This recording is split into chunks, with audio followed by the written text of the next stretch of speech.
So I want to talk to you guys a little bit about staking. So there's a lot of options for staking in cryptocurrency. There's tons of chains that have either launched as proof of stake or have made the transition over, giving people lots of opportunities, and each one has their own different potential. Now with that being said, not all staking is created equal. There are options that are better than others.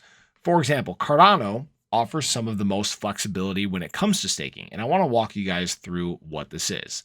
Now, Cardano is delegated proof of stake. So what that means to you is that you don't need to be a techie kind of person in order to reap the rewards of staking. So on Cardano, validators earn rewards in the form of ADA for running these nodes that operate and secure the network. To invite more egalitarian participation, Cardano offers stake delegation, where stakeholders can delegate their ADA to another validator if they don't have technical knowledge or desire to run a node themselves. Now, I don't know about you guys. I don't know the first thing about running a node. So with this, again, you can delegate your ADA to a pool of your choosing, right? It doesn't have to be a certain specific one. There's, hundreds of different pools that you can delegate to. And with this, anytime the pool operator is doing their job and validating these transactions, all these sorts of things, you earn a portion of the reward for doing so.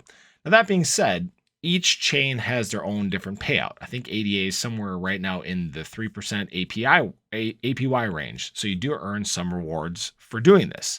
But again, one of the great things about Cardano is flexibility.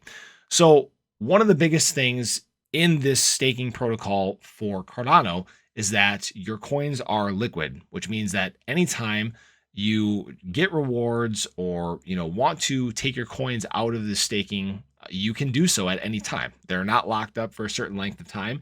It gives you the flexibility to move them around. Maybe if you want to move them to another pool, pull them out completely, you can do that whenever you want. So this is great as well. Now, that being said, one of the greatest things that I think that Cardano offers for staking is that it's all directly done from your wallet. In different staking protocols like Ethereum, Hex, AMP, all these sorts of things, you actually have to send your coins to a smart contract or, a different wallet, things like these, in order to enter the staking protocol. Now, that being said, obviously, anytime your coins are not in your possession, there's always the possibility that a hack could occur. You could end up losing your coins. Now, this isn't to spread FUD or anything like that. It's definitely important that you know these things when you do participate in these sorts of things, right? It's very important that you know this. Now, this isn't promoting Cardano or anything like that, but I think it's very cool to see that Cardano has things set up the way that they do, and I wouldn't be surprised if more staking protocols start to make this shift, right? Because there's a saying that goes around, not your keys, not your coins. So self-custody is one of the best things that you can have moving forward. And that's why Cardano is such a great option when it does come to staking. That's all I really got for you guys in this video. Appreciate you stopping out. If you haven't already, do show your support for the ClearCryptos channel. Hit that subscribe button, hit that little bell. You can stay updated anytime there's new content live here on the channel. Hope you guys have a wonderful day, and we really hope to catch you in the next one.